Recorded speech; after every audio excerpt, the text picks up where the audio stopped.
Hello, bienvenue dans le journal intime du succès. Je suis Mavic Bright, Mindset et Success Coach, mère de famille nombreuse, chef d'entreprise. Je t'emmène dans les ups, les downs, les questions, les doutes, les changements, les réflexions que tu auras au fur et à mesure que tu réaliseras ta vision du succès. Ici, tu as le droit d'être indécemment ambitieuse, de pas toujours comprendre ce que tu ressens, mais de kiffer en te réalisant. Hello, je suis ravie de vous retrouver. Je suis ravie de te recevoir, Audrey. C'est super chouette. Bon, alors, mon idée dans cet épisode, c'est de partager avec toi autour de ta vision du succès, de la façon dont ton mindset a évolué et des outils que tu as utilisés pour faire évoluer ton mindset.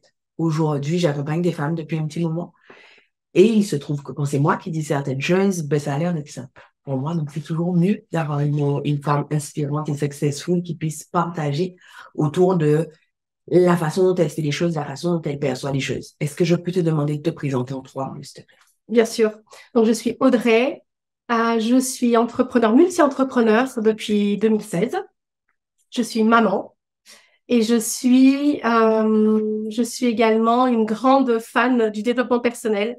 Je crois que le développement de nos entreprises passe d'abord par le développement de l'entrepreneur. Et donc, je travaille énormément sur moi, sur mon mindset, sur mon environnement, sur ma façon de vivre les choses. Ok, Canon. Qu'est-ce que tu fais? Tu nous as dit que tu es multi-entrepreneur. Est-ce que tu peux nous présenter tes activités? J'ai 3 activités. La première, mon activité historique, qui est mon agence de marketing et de vente à La Réunion, où j'accompagne des grosses entreprises B2B à développer leur business. J'ai une deuxième entreprise qui est dans le recyclage, où là, je suis associée. Donc, c'est plutôt mon associé qui gère. Et la dernière activité, le dernier bébé qui est arrivé cette année, en 2023, c'est mon activité de business coaching en ligne, qui s'appelle Aime ton business, où là, j'ai envie d'accompagner des femmes comme moi, comme toi, des femmes qui sont à leur compte depuis quelque temps, mais qui peut-être stagnent, qui peut-être ont besoin d'aller péter leur plafond de verre. Ben moi, j'ai envie de les accompagner là-dedans. Ok. Pourquoi? D'où est venue cette idée? Je crois que je suis l'exemple même, en fait. C'est-à-dire que je me suis rendu compte au jour 0 de mon entreprise que la première limite, c'était moi, en fait. Ma première limite, c'était moi-même. Qu'en fait, il n'y avait rien dans le monde, il y a aucune loi, il n'y a aucun concept qui dit qu'on ne peut pas aller chercher ce qu'on veut. C'est juste ici. Est-ce que tu peux nous donner un exemple concret de moment où tu t'es rendu compte que la limite, c'était toi, que c'était toi l'obstacle, ou que c'était toi qui érigeais un obstacle? Oui, j'en ai un très, très récent.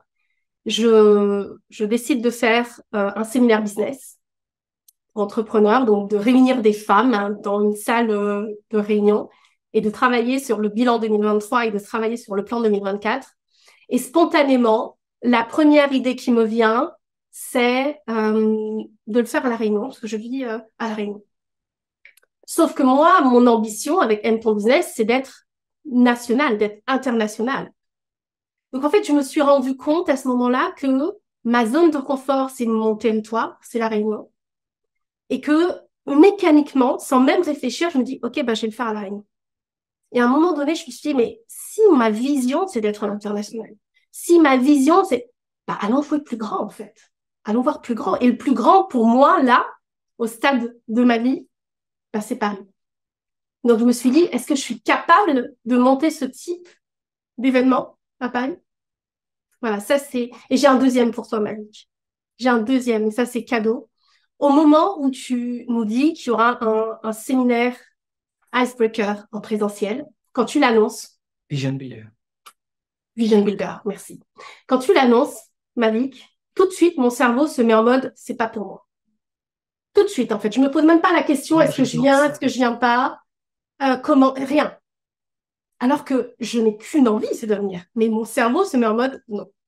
Excuse-moi de t'interrompre, je vais vous expliquer. Donc, je suis mindset coach et success coach. J'ai plusieurs programmes. Donc, j'ai un programme, la Nana Impériale, qui est mon programme signature, dans lequel j'aide les femmes à pulvériser leurs objectifs. J'ai un autre programme, Icebreaker, dont Audrey est membre, où j'aide les femmes à faire évoluer leur mindset en utilisant leur apparence. Et j'ai un 3e programme, Vision Builder, qui s'adresse aux femmes qui sont au-delà, aux femmes chefs d'entreprise qui génèrent plus de 100 cas par an et je les aide à faire exploser leur business en travaillant sur elles. Et à l'intérieur de Vision Builder, exceptionnellement pour le lancement du programme, je proposais que le séminaire semestriel ait lieu en présentiel à Toronto. Donc, explique-moi, pourquoi c'est pas pour toi?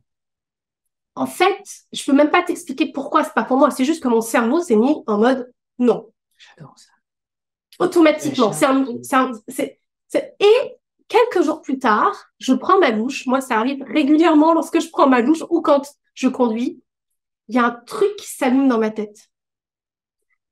En mode on, tu sais, et qui me dit, mais attends, est-ce que j'ai envie d'y aller? Oui, j'ai envie d'y aller. Est-ce que ça peut avoir un impact sur mon business? Oui, ça va avoir un impact sur mon business. OK. Est-ce que j'ai les moyens d'y aller? Oui, j'ai les moyens d'y aller.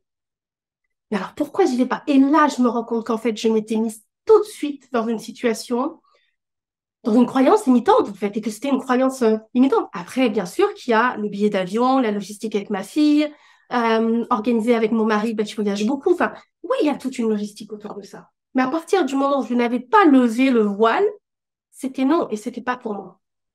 J'adore ça, je trouve ça hyper inspirant. Alors, tu as posé 3 questions que vous pouvez réutiliser pour vous au moment où vous vous dites non, ce n'est pas pour moi. 1, est-ce que j'ai envie d'y aller? 2, est-ce que ça aura un impact positif sur moi, sur mon business, sur ma réalité, sur mon quotidien, sur mes relations, quel que soit le sujet qui est en question? Et 3, est-ce que j'ai les moyens d'y aller? Et ensuite, tu dis quelque chose d'extrêmement inspirant et qui est, je ne sais pas comment on dit en français, disregard, qui est... Disrupteur. Non, c'est pas tout à fait ça. Non, comment on dit en français? On dit... Qui est mésestimé. C'est qu'en fait, ce qu'Audrey vous dit, c'est, oui, il y a la logistique avec ma fille. Oui, il y a l'organisation avec mon mari. Et probablement l'organisation avec ses clients et son business. Mais les réponses ne viennent et ne se présentent qu'à partir du moment où tu lèves le voile, qu'à partir du moment où tu te dis, oui, j'y vais, ou oui, je vais faire en sorte d'y aller. Et je le répète régulièrement, notre cerveau nous propose des solutions créatives à partir de ce qu'on lui demande de résoudre comme énigme. Et là, l'énigme, c'était, comment je fais pour y aller? C'est exactement ça, ma vie. À partir du moment où j'ai pris ma décision, mon cerveau s'est mis en mode solution, en fait. Solution. Et quand une porte se fermait, pour X raisons, parce que c'était pas, OK, il y avait une autre, et puis une autre, et puis une autre, parce que j'en ai eu des obstacles. Parce que faire un voyage de 4 jours. Alors, ce qu'Audrey ne vous dit pas, c'est qu'elle est actuellement à Toronto sans valise, parce que la compagnie aérienne a perdu sa valise. C'est qu'elle vient de la Réunion. Pour venir de la Réunion à Toronto, c'est 2 jours de voyage. Donc, oui, bien sûr que, enfin, ça s'organise. Elle fait 2 jours de voyage aller, 2 jours de voyage retour pour 1 jour de séminaire parce qu'elle a envie d'y aller, parce que ça aura un impact sur son business et parce qu'elle a les moyens d'y aller. C'est exactement Donc, ça. tu disais, oui, ça demande une organisation spécifique dans la mesure où il y a ce voyage interminable. Et je t'ai coupé. Non, et je te disais, au moment où je me mets en mode solution, pas toutes les solutions marchent, en fait. Pas toutes les solutions marchent, que ce soit pour trouver un billet d'avion, que ce soit pour la logistique de ma fille. Et ben en fait, dès qu'une porte se ferme, et ben est-ce que j'en trouverais? Oui, je crois que c'était moi en fait. J'étais dans l'action de dire OK, alors ça c'est fermé, OK, ben, je vais trouver une autre solution. Je vais contourner le problème en fait. C'est pas forcément que j'attendais qu'une autre solution vienne, c'est que je contournais le truc. Est-ce qu'on peut s'arrêter sur le fait que donc tu laisses ta fille pendant donc 1 semaine pour aller assister à un séminaire?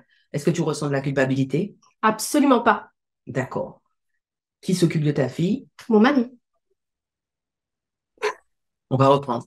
Qui s'occupe de ta fille? Mon mari. C'est fou. Ça, c'est l'une des premières choses qu'on demande aux femmes qui ont du succès, mais qui s'occupent de tes enfants. Quel âge a ta fille? 11 ans. On aurait pu penser que Audrey ne pouvait pas s'éloigner de sa fille. Pourtant, son papa peut très, très bien la gérer. Complètement. Mais c'est marrant ce que tu dis parce que au moment où j'annonce à mon entourage, donc j'ai annoncé là dernièrement que je partais pour 1 semaine, la première question qu'on me pose, c'est qui va s'occuper de ta fille? Complètement.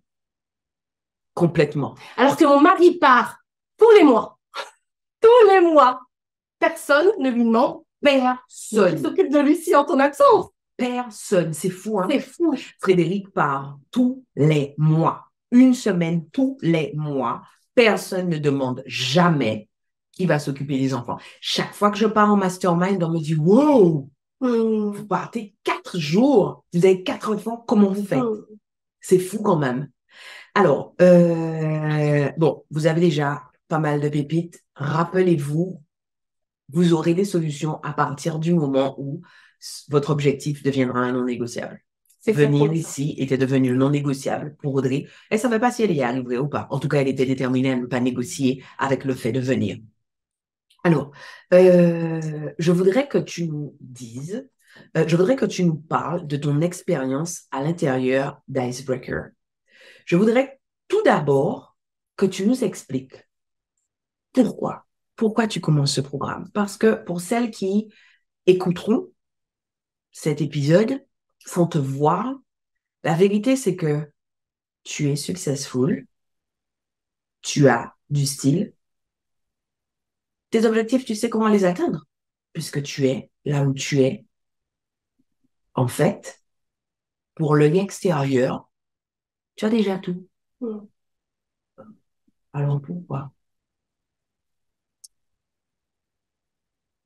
Je crois qu'au début, je suis rentrée dans ce programme juste pour le style, je crois. Tu vois, ça. je me disais qu'en fait, je me définissais déjà comme quelqu'un d'audacieux. Ok. Parce que je donne des conférences, parce que je suis à mon compte, parce que je me donne les moyens d'arriver là où je suis, c'est ce que tu dis. Donc, je considérais que j'étais déjà audacieuse. Donc, j'avais pas forcément comme objectif de travailler là-dessus. En revanche, j'aime les belles choses, j'aime m'habiller, Et donc, je me suis dit, tiens, ça peut être sympa d'avoir des conseils stylistiques, d'avoir des accessoires. Je trouvais ça fun, je trouvais ça joli. Et ça venait servir l'image et donc le personal branding. À l'origine, c'était pour ça. Est-ce qu'on peut s'arrêter? Bien sûr. Le simple fait que vous trouviez quelque chose fun, le simple fait que vous trouviez quelque chose joli, ou le simple fait que vous disiez, tiens, ça peut juste me servir moi, est une raison suffisante pour faire quelque chose, pour essayer quelque chose, pour tenter quelque chose. On n'a pas toujours besoin d'avoir des raisons qu'autrui considère comme légitimes. Oui. Je répète régulièrement que le beau est une de mes valeurs. Je suis obsédée par le fait qu'autour de moi, ce soit beau. Je n'ai pas besoin qu'autrui me dise non, ce n'est pas superficiel pour aller à fond dans ce besoin que j'ai qu'autour de moi, ce soit beau. Donc, c'était fun, c'était beau et ça servait en personal branding. Oui, et j'avais aussi identifié que la Audrey qui allait chercher le prochain palier n'était pas la Audrey d'aujourd'hui. Y compris dans son mindset, mais aussi dans sa façon de s'habiller. Et donc, j'avais envie d'être accompagnée par une styliste, même si tu n'es pas styliste magique, mais par toi aussi pour dire, OK, comment je peux incarner cette Audrey qui va faire 500K, 1 million, 2 millions, 10 millions? À l'intérieur du programme, vous avez donc une partie mindset dont je m'occupe et une partie style dont s'occupe une styliste expérimentée. Et à l'intérieur du programme, vous avez aussi d'autres intervenantes qui sont stylistes. Et j'aime beaucoup ce que tu dis quand tu dis la Audrey qui allait chercher le prochain palier ne se présentait pas au monde comme la Audrey que je suis aujourd'hui. Est-ce que tu savais clairement comment elle se présentait au monde, cette Audrey? Je crois que, clairement, non, je peux pas te dire magique. Mais en tout cas, avec l'œil d'aujourd'hui, je pense qu'elle y allait, mais, tu sais, elle y allait, mais sans trop se dévoiler, en fait. Tu vois, genre, je jouais petit, en fait. Donc, je faisais quand même des choses. Jouer petit, c'est quoi? Par exemple, tu vois... Est-ce que c'est pas trop inspirant d'entendre une femme successful dire « je jouais petit », mais en fait, ça va permettre à celles qui t'écoutent de dédramatiser le fait qu'elles en veuillent plus. Parce que très souvent, on a le sentiment que celle qui réussit ou celle qui est là où on n'est pas encore, celle qui est 2, 3, 4 pas avant nous, qu'elle ose tout, qu'elle joue toujours grand, etc. Et d'entendre dire « je jouais petit », démystifie plein de choses. Ça veut dire que ce qui est énorme pour moi aujourd'hui quand je vais me retourner, ce sera juste jouer petit. Donne-moi un exemple. Alors, l'exemple que je vais donner, peut-être que ce sera déjà un jouet grand pour certaines, mais c'est par exemple, donc je donne des conférences dans mon domaine en tant que propriétaire d'une agence de marketing. Je donne des conférences et je voulais absolument paraître, non pas Audrey, mais je voulais paraître professionnelle dans le sens corporate. Dans le sens où les gens m'attendent, en fait. C'est ce que tu disais tout à l'heure. Donc, je me présentais en conférence, limite en tailleur serré, alors que c'est pas moi du tout. En tailleur serré, les cheveux bien tirés en arrière, pour paraître professionnel. Cheveux tirés, les cheveux, je crois que j'ai jamais vu avec les cheveux tirés. Ah bah si. Cette histoire. Tu vois, mais alors belle quand même, enfin je pense en tout cas, mais pas la Audrey aujourd'hui qui effectivement peut faire une conférence maintenant grâce à ce programme Icebreaker en jupe tutu. Avec un haut léopard. Est-ce que tu vois ce que je veux dire? Donc en fait aujourd'hui. Mais qu'est-ce que ça change? Qu'est-ce que ça change que tu sois dans un haut léopard et un tutu plutôt que d'être dans un tailleur apprêté? C'est moi. C'est moi. Et donc je me sens pleinement moi. J'incarne pleinement qui je suis. C'est mon identité. Amen. Tu vois? Et je me ressens plus le besoin d'être validée par l'extérieur. Si moi, ça me convient. Donc, je vais t'interrompre ici pour décoder ce que tu viens de dire. En fait, ce qu'Audrey dit, c'est que la façon dont on se présente au monde conditionne, et les études le montrent, conditionne la façon dont on interagit avec l'autre. Le fait de se présenter dans un style qui n'était pas exactement elle, conditionnait la nature de ses interactions et faisait qu'elle n'était pas totalement elle dans ses interactions. Le X-factor de nos business, le plus gros atout de nos business, le plus gros avantage concurrentiel que nous ayons, c'est nous. C'est rien d'autre. C'est aucune technique, c'est aucune machine, aucun processus, c'est vous. Et donc, en n'étant pas elle, elle biaise la communication et elle ne va pas au bout de ce qu'elle peut donner à l'autre. Ensuite, quand elle arrive dans cette tenue qui lui ressemble, il y a deux choses qui se passent. L'autre entrevoit qui elle est intentionnelle sur le message qu'elle donne à l'autre, mais d'autre part, dans la mesure où elle est dans une tenue qui est parfaitement elle, la qualité de sa communication est le prolongement de cette apparence dans laquelle elle apparaît. J'adore ça. Continue. Et alors moi, en plus, j'étais beaucoup dans la validation de l'autre. Moi, ça a été un de mes mécanismes. Donc, aujourd'hui, dire ça, c'est une victoire. C'est une énorme victoire pour moi, pour ma petite fille et pour toutes les petites filles autour de moi, toutes mes nièces. Et ça aussi, ça fait partie aujourd'hui de mon why, de mes raisons. C'est que lorsque je vois ma fille qui me regarde, qui me dit « Ouais, maman, j'adore », elle voit sa maman oser des choses que je n'osais pas il y a encore quelques mois. Hein, c'est vraiment icebreaker. Et je la vois, elle aussi, se transformer. Elle a que 11 ans. Hein, mais je vois qu'elle commence à s'affirmer dans des petits accessoires, des choses comme ça. Et c'est juste une fierté extraordinaire pour moi, en tant que maman. Donc, ce que je veux dire aussi, dans le fait que je n'attends plus la validation de l'autre, c'est que du coup, ça vaut pour ma tenue vestimentaire, c'est vrai. Mais du coup, ça vaut dans tous les autres domaines de ma vie. Dans mon business, dans mon couple, dans mes relations avec mes amis, dans mes relations avec... Sur ton couple. Très souvent, l'une des objections qui est faite au fait que la femme choisisse de grandir, de travailler sur elle, ce sont les tensions que ça apporte dans le couple. Quand tu dis « je n'attends plus la validation dans mon couple », est-ce que ça veut dire que la qualité de votre communication est moins bonne? Est-ce que ça veut dire que vous êtes moins complice? Est-ce que ça veut dire que vous parlez moins? Est-ce que ça veut dire que ça fonctionne moins bien? Pas du tout, bien au contraire.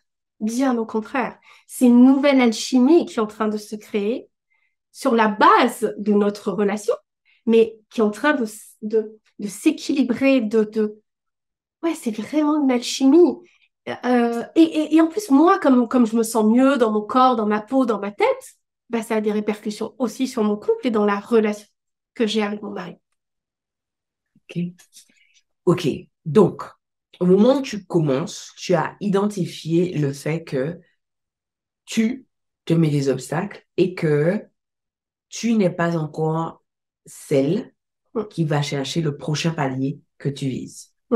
OK. Et alors, il se passe quoi? Tu commences par quoi quand tu arrives à l'intérieur du programme? Je commence par mettre des accessoires. Donc, je commence par m'amuser. Je rentre bien sûr dans les capsules vidéo, mais je mesure pas en fait tout ce qu'il y a derrière. Je mets un accessoire et je me rends compte déjà de l'impact d'un simple accessoire sur les autres. Sur moi déjà, parce que j'assume, je le porte fièrement. Et je vois le regard des autres. Je vois des bonjours, des sourires. Je suis hyper émue par ce que tu dis, parce que pour celles d'entre vous qui ne le savent pas, l'idée d'Icebreaker s'écrit E-Y-E-S comme œil. L'idée, au début, c'était de l'appeler Icebreaker, briser la glace. Mais Icebreaker était déjà pris. Et je suis une introvertie. J'ai aucune intention d'être autrement qu'être introvertie. Et je suis une vraie timide. Et j'ai aucune envie d'être moins timide. Je suis tout à fait OK avec ça. Et dans mon métier, je parle à des gens beaucoup, j'interagis beaucoup.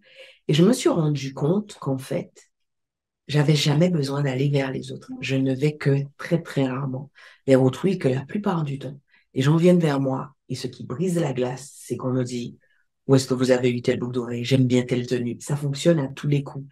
Même, Célia, ma collaboratrice, parlait de ça, même quand c'est pour qu'une personne dise, je n'aime pas, je l'aurais pas mis, je l'aurais pas fait. En fait, la pièce a fait le job. La pièce a brisé la glace et a permis d'engager une interaction tout en envoyant un message que je voulais envoyer. Et donc, je me suis dit, il faudrait que j'arrive à donner à d'autres femmes la possibilité de dire, voilà qui je suis, sans parler, juste quand elles entrent dans une pièce. Il fallait aussi que je leur donne la possibilité d'avoir cette pièce qui attirerait à elles les bonnes personnes.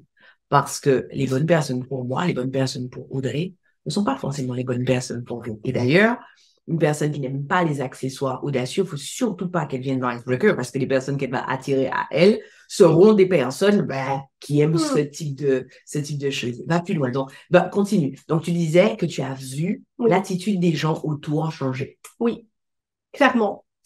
Et je te dis, c'est des petites choses comme tu viens de le dire. Donc, c'est une brise-glace, en fait. Donc, des petits sourires, des bonjours, etc., etc. Mais le plus grand changement, c'est vraiment moi, en fait. Parce que j'assumais de porter des accessoires visibles. Et plus je le faisais, aider du coaching, aider de tes coachs dans le programme, plus j'allais plus loin et plus je voyais les résultats. Et encore une fois, les résultats sur moi physiquement, mais là. Alors, juste pour remettre l'église au milieu du village, Audrey est extrêmement coachable. Elle est l'un des préalables pour que le coaching fonctionne, c'est que vous soyez coachable. Quelle que soit la qualité du coach que vous avez en face de vous, si vous n'êtes pas coachable, ça va jamais fonctionner. Être coachable, le moyen le plus simple de comprendre ce que c'est que d'être coachable, c'est de ne jamais être dans du oui mais ou du non mais. Quand on vous pose une question, quand on vous propose une orientation. Alors, ça peut être du oui et ou du non et, mais à partir du moment où c'est du mais, ça veut dire que vous êtes déjà en posture de refus par rapport aux voies qu'on essaie de vous inciter à explorer. Et Audrey est aux antipodes de ça. Alors là, quel que soit ce que vous lui proposez, que vous lui dites, elle laisse la pensée faire son chemin et après elle revient avec sa restitution. C'est exactement ça. C'est qu'en fait, je prends et après, je vais prendre au sein de tout ce qu'on va me dire, je vais prendre ce qui me convient à l'instant T. Mais je sais que peut-être que mon prochain step, c'est aussi le reste qu'aujourd'hui je ne prends pas. Que je ne prends pas. Complètement. Complètement. Et donc, tu as commencé par t'amuser et tu as vu les gens changer et tu vois de l'extérieur, je serais tentée de te dire, finalement, ces gens te disaient bonjour et changeaient d'attitude envers toi, pas forcément pour la pièce, mais juste parce que ta posture avait changé et que ce que tu dégageais avait changé, dégageait plus d'assurance et de confiance et de son, probablement. Tu commences par t'amuser, tu vois ce changement et après, tu fais quoi? Je vois ce changement et après, je me dis, comment je peux encore plus m'amuser, comment je peux encore plus créer d'audace, comment je peux avoir ce petit pas en plus, en fait, à chaque fois. C'est pas forcément un grand pas, quoi, tu vois. Ça fait peur, ça fait beaucoup peur. Ben, quand on dit il faut que tu changes, les gens voient tout de suite un grand pas. Moi, je suis plutôt dans la stratégie des petits pas. Donc, j'ai commencé par m'amuser, par porter cette pièce, et puis au fur et à mesure, à avoir de la créativité avec cette pièce, à oser plus de choses, à oser aussi, au-delà du programme, enfin, des accessoires, à oser aussi plus de pièces que moi, je choisirais. Et je te dis, la posture, tu as complètement raison, ma posture a complètement changé. Euh, les limites que je me mettais ont été étirées. Et du coup, ça a aussi un impact sur mes projets professionnels, sur mes projets personnels, sur ce que je m'autorise à faire aussi.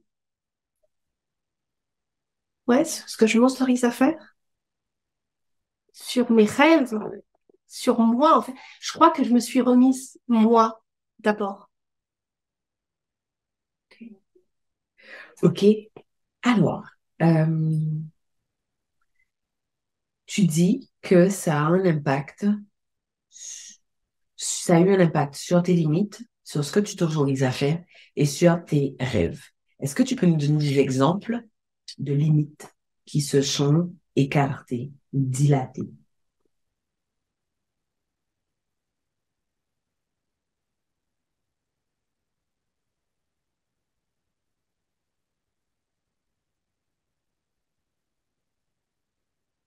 Je n'ai pas un exemple précis qui me vient spontanément, si ce n'est le fait que je sois là avec toi aujourd'hui.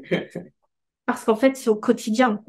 C'est tous les jours, j'ai le sentiment que cette limite évolue en fait. Tu vois, donc en fait, j'ai même plus là, au début du programme, je pense que j'aurais été capable de te dire, tiens, il y a ça, il y a ça. Et là, en fait, c'est tellement intégré. Et comme c'est intégré, pourquoi tu n'arrêtes pas? C'est bon, bon. c'est bon, tu as compris, ben oui, c'est bon, tu as compris la mécanique, ton cerveau sait faire. Non, parce que j'ai du fun aussi, parce que j'apprends, que moi, c'est un de mes moteurs aussi, j'apprends, j'ai du fun et que je sais que il y a toujours, en fait, la fois d'après. Il y a toujours la fois d'après. Donc, et être dans un environnement, dans un écosystème où on est stimulé, on est challengé, on est soutenu, on n'est pas jugé, ça aide aussi à maintenir ce mindset-là. Est-ce qu'on peut s'arrêter sur ça? Comment tu sais? Comment tu sais que tu n'es pas jugé? Comment tu sais que les autres qui sont à l'intérieur du programme ne te jugent pas? Je pars déjà du principe que si on s'inscrit à ce type de programme, c'est qu'on partage des valeurs communes et parce que dans le groupe, chacune peut s'exprimer. Je pense pas qu'on soit toutes pareilles. De toute façon, c'est impossible. On est toutes uniques. Mais ça se voit même dans le style et dans la façon de se présenter, dans la façon de porter l'accessoire. On a tout notre style. Et il y a tellement de bienveillance, il y a tellement d'encouragement, il y a tellement de soutien, de good job, que je me sens absolument pas jugée. Et je pense que c'est pareil pour toutes mes copines de programme. Et plus l'une fait, en tout cas moi c'était comme ça. Au début je n'osais pas trop, et puis en fait j'ai fait une fois, et puis waouh, mais en fait j'ai reçu tellement d'amour. Ben, je l'ai fait une deuxième fois, mais waouh, il y a encore tellement plus d'amour. Et en fait c'est un cercle vertueux, quoi, tu vois. Et aujourd'hui je le fais, je continue à interagir sur le groupe, non pas pour montrer ou pour prouver des choses à qui que ce soit. Je le fais déjà pour moi, pour que je vois mon évolution. Et je le fais aussi pour celles qui arrivent dans le groupe, pour qu'elles se disent, ben, c'est possible en fait. Je suis pas plus qu'une autre. Je suis pas plus qu'une autre. Et si je peux donner un petit peu de courage à quelqu'un pour dire, OK, je vais m'exposer parce qu'on a peut-être l'impression de s'exposer. Si je peux m'exposer un peu et recevoir tout l'amour que moi je reçois de ce groupe-là, j'aurais fait une très bonne action, quoi, tu vois. C'est hyper inspirant, hyper touchant. Euh, Est-ce que quand tu as parlé du fait que tu aies commencé le programme, ce que tu disais, c'est la Audrey qui fait 500K, 1 million, elle est différente. Donc, en fait, tu avais des objectifs business extrêmement clairs. Est-ce qu'aujourd'hui, tu es capable de mesurer l'impact qu'Icebreaker a eu sur ton business ou sur toi en tant que CEO? Oui, je peux le mesurer. Je peux le mesurer qualitativement, déjà dans ma posture avec mes clients, dans ma posture dans une démarche de prospection. Et je peux le mesurer financièrement. Est-ce que tu peux nous en dire plus? Aujourd'hui, nous sommes au mois de novembre, enfin début décembre, mais moi j'ai mes chiffres à fin novembre. J'ai atteint mes objectifs à 110% de chiffre d'affaires. Wow. Ouais. Wow. Félicitations! Wow. Et le mois de décembre n'est pas fini. Et j'ai des actions qui sont en cours. Donc, tu vois, ça, c'est un exemple. Un deuxième exemple, c'est le business coaching en ligne. Ça fait 2 ans que j'ai envie de me lancer, Mavic. Ça fait 2 ans que j'ai envie de me lancer, que j'ose pas, que je ne me sens pas légitime, que j'ai peur du regard des autres, du jugement. Et quand je dis des autres, c'est pas forcément des étrangers, hein. Mais, bien sûr. Parce que les étrangers, j'en ai rien à foutre. Bien sûr. Tu sais pas ce qu'ils font, je sais pas. Tu vois, mais le regard de ma famille, de mes amis, de mes clients, tu vois, et j'osais pas. Je suis rentrée dans Icebreaker au mois de mai. J'ai commencé à communiquer sur Instagram au mois de juillet. Et je communique quotidiennement depuis le mois d'août-septembre. Et c'est Icebreaker qui m'a permis de me détacher du regard de l'autre.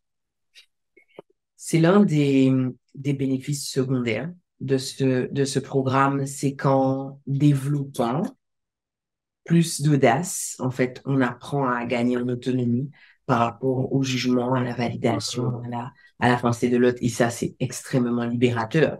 À partir du moment où tu n'es plus en train de te demander ce qu'autrui pense, parce que très souvent, ce qu'on met dans la tête, dans les yeux d'autrui, ce n'est que de la projection, en fait. C'est de la projection de nos propres peurs. Et à partir du moment où tu arrives à te libérer de ça, ça veut dire que tu t'es libéré d'une partie de tes peurs. Et à partir du moment où tu t'es libéré d'une partie de tes peurs, c'est plus simple d'oser.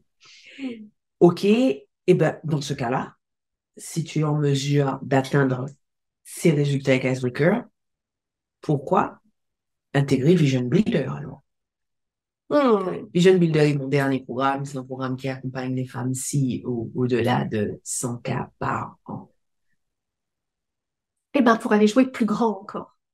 Pour aller jouer plus grand, pour continuer à développer mon mindset et continuer à ouvrir le champ des possibles. Et faire partie d'une communauté de femmes entrepreneurs qui veulent jouer plus grand aussi.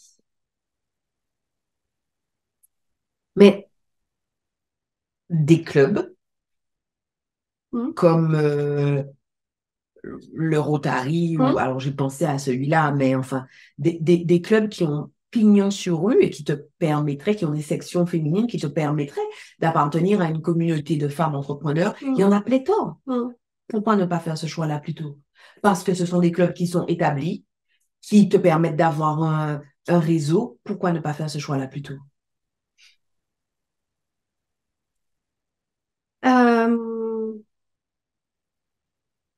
Je faisais partie de ce type de club. Alors, pas forcément 100% féminin. Excellent. Forcément 100% féminin. D'accord. J'ai toujours un peu fui, moi, les 100% féminins. Alors, je suis très girl power. Pour autant, je pense que le monde se construit aussi avec les hommes. Bien sûr. Pas contre nous. Bien sûr. Donc, j'ai fait partie de ce type de club. Et en fait, je pense que j'ai un mindset de croissance qui est tellement fort. Je pense que j'ai soif d'apprendre et surtout, encore une fois, je pense que le développement, mais de tout, et notamment du business, parce qu'on est là pour parler de ça aussi, le business passe par le développement de l'entrepreneur, passe par le développement du mindset de l'entrepreneur. Et dans les clubs dans lesquels je faisais partie, certains, on abordait un peu, mais sinon, ça reste très énergie masculine, quoi, très finance, alors que moi, je pense que le next step va passer par le développement du mindset. Donc c'est ça que je suis venue chercher dans Vision Builder. Et aussi le jouer grand, je trouve que Alors, c'est peut-être pas vrai partout, mais en tout cas, sur nos territoires ultramarins, on se contente du territoire ultramarin, en fait. On se contente du petit territoire. Et j'ai pas envie de me contenter de ça. J'ai envie de voir plus grand. J'ai envie de sortir. Et je sais pas si c'est possible ou si c'est pas possible. Enfin, je sais pas si je vais y arriver ou pas. Est-ce que c'est possible ou pas possible? C'est possible. Ça, c'est sûr. Est-ce que je vais y arriver? Ça, j'en sais rien. Mais si je tente pas, je le saurais pas. Et, et dans ce type de club-là, j'étais beaucoup avec d'entrepreneurs ultramarins qui jouaient sur le territoire, sur le territoire, et qui jouaient très bien d'ailleurs. Mais c'est pas le terrain de jeu que je veux. Donc je change de terrain de jeu. Et donc j'ai une autre équipe. C'est extraordinaire ce que tu dis. Euh, Il y a, il y a une semaine, donc je fais partie d'un mastermind, j'ai un de mes copains du mastermind qui me dit, je fais un gros événement en début d'année, le 6 janvier, et je te veux comme intervenante. L'événement aura lieu à Dallas, et je voudrais que tu viennes intervenir sur du mindset. Le mec, c'est une pointure, il est connu partout aux États-Unis pour le travail qu'il fait sur le mindset. Il me dit à quels autres intervenants il a pensé. Et c'est vraiment quelqu'un que j'aime beaucoup. Alors, je lui dis, OK, mais just on est bien OK sur le fait que je parle anglais comme une Française. Il me dit, en fait, tu nous saoules, en fait. Il n'y a que toi qui as ça comme problème. En fait, on est fatigué d'entendre ce truc-là. Nous-mêmes, Américains, on parle pas l'anglais comme tu parles l'anglais. En fait, pourquoi on parle de Oui. ça? Alors, je me dis, parce que à partir du moment où je viens intervenir devant des gens, je préférerais quand même que les gens comprennent ce que je dis. Et il me répond, en fait, tu te trompes. Dans l'énergie, 80% du message passe. Je sais. Je sais parce que je connais le cerveau et je sais la majorité de notre communication est paraverbale et et non verbale. Oui. Et il me dit, mais tu sais, mais tu as juste besoin d'un coach en face de toi pour te rappeler ça. Et en fait, à ce moment-là, je me rappelle à quel point on a besoin d'être coaché. Quel que soit le niveau auquel on est, quand un Barack Obama, quand un Usain Bolt, quand une Serena Williams se font coacher, c'est pas parce qu'ils savent pas jouer, faire du tennis ou faire un discours ou courir. C'est parce qu'à un moment, le cerveau fait ce qu'il a l'habitude de faire. Se renfermer sur lui-même, sur ce qu'il connaît, et qu'il a besoin de quelqu'un qui dise, attention, en fait, là, on n'est pas au bon endroit. Je vais dans ma chambre et je dis ça à Frédéric, qui me dit, waouh, c'est génial. Donc, évidemment, je dis, bien sûr, Josh, tu peux compter sur moi. Je vais dans la chambre, je lui dis, je lui parle de ça. Et tout de suite, il me dit, si c'est à Dallas, pourquoi tu vas pas à Dallas? Et je lui dis, bon, je ne sais pas où ça sent. Et il me dit, mais on est d'accord que tu es bien meilleur sur scène que n'importe où ailleurs, en fait. Wow. Et je lui dis, oui, mais j'y ai juste pas pensé. Et en fait, on en revient à ce que tu disais quand tu disais qu'il y a quelque chose. Alors, je ne sais pas si c'est français, mais je sais que c'est ultramarin. Il y a quelque chose qui est de l'ordre du territoire, en fait, où tu as l'habitude d'être quelque part et d'opérer sur un terrain de jeu. Et tu as très souvent besoin de cet œil extérieur pour dire, en fait, il y a beaucoup plus grand, c'est possible et il y a de la place pour toi là où c'est plus grand. Et donc, je voudrais revenir sur ce que tu disais quand tu dis, j'ai besoin d'appartenir à une communauté de femmes qui pensent grand, qui voient grand, qui jouent grand. Mais les femmes entre elles sont jalouses et se mettent des bâtons dans les roues et ne se soutiennent pas. Pourquoi tu fais ça? Je crois qu'il y a ça, oui, ça existe. Mais je crois qu'il y a aussi des femmes qui se soutiennent. Je crois qu'il y a aussi des femmes qui ont envie de voir d'autres femmes réussir. Et d'ailleurs, au sein du programme, j'en ai rencontré 2 en physique. On crée des liens aussi en dehors du programme en lui-même. C'est quoi cette histoire? Pourquoi je sais pas? Parce que je sais pas dire. C'est là que vous savez quand un de vos programmes est un succès, quand il est plus grand que vous, en fait. Quand les gens font leur truc au-delà. C'est juste extraordinaire parce que j'ai rencontré, je pense notamment à une que tu connais, la Georgette. Je l'ai rencontrée une fois, on a bu un chai latte toutes les deux ensemble. Et je lui dis que je viens au séminaire de Toronto et elle me dit, est-ce que tu as des vêtements d'hiver? Et là, je lui dis, écoute, j'ai des vêtements de ski, je vais me débrouiller avec ce que j'ai. Elle me dit, non, mais je te prête, hein. Moi, j'ai tout, hein. Ouais. On a bu un chai latte ensemble, ça, tu vois. C'est juste extraordinaire, encore une fois, l'énergie, comme tu dis. l'énergie. Complètement. Donc, vous aurez compris que c'était de l'ironie. Je ne pense pas du tout que les femmes se tirent se mettent des bâtons dans les roues. Je pense qu'il y a des femmes qui aiment voir réussir les autres. Et je pense que ce qu'on pense d'autrui détermine le type d'autrui qu'on attire dans nos vies. L'une des réflexions que j'ai le plus souvent, c'est que je crois que je vis dans un monde de bisounours et je dis, je suis vraiment désolée, en fait. Je vis vraiment dedans. C'est pas que je crois. Je suis entourée de gens chouettes, intelligents, brillants, gentils, aimants. Parce qu'en fait, par défaut, c'est ça que je pense. Et puis quand tu es pas dans la matrice. C'est ça. Tu choisis aussi. Et c'est hyper émouvant de se rendre compte à quel point l'énergie qu'on met à créer un produit, un service, un programme, c'est vraiment fondamental. Parce que si j'arrive en pensant que les femmes ne se soutiennent pas, il y a de fortes chances qu'à l'intérieur de la communauté, ça ne fonctionne pas. C'est extraordinaire. Waouh!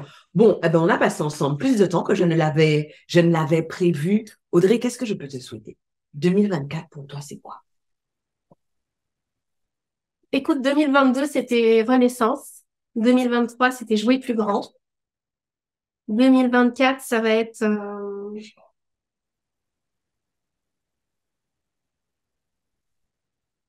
Ça va être de m'amuser, je crois. C'est canon. Ben, je te souhaite de t'amuser grand en 2024 et dans un an pour que tu viennes nous raconter ce que tu as fait pour jouer le Lego. Merci beaucoup. Merci Marie. Avec grand plaisir. À bientôt, mesdames. J'espère avoir l'honneur de vous recevoir, vous, pour que vous partagiez avec nous votre vision du succès et ce que vous avez mis en place pour atteindre ce succès. Bye. J'y crois pas, c'est déjà terminé, on se laisse là. Merci de m'avoir accordé votre temps. Pensez à vous abonner à ce podcast et à me laisser une revue. Et au cas où vous vous demanderiez quel intérêt vous auriez à vous abonner à ce podcast et à laisser une revue, en plus du fait que vous seriez toujours notifié de l'arrivée de nouveaux épisodes, si vous vous abonnez, ce podcast aura de plus en plus de succès. Et s'il a de plus en plus de succès, ce que les ambitieuses comme vous et moi pensons sera de plus en plus répandu.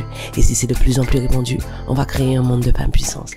Rêvons ensemble d'un monde dans lequel le succès des femmes est normalisé. Un monde dans lequel aucune ne prend ombrage de la puissance de l'autre. Voilà à quoi ça servirait que vous vous abonniez et que vous laissiez une revue. Je serais contente de vous voir sur mon Instagram. D'ici là, à bientôt au prochain épisode.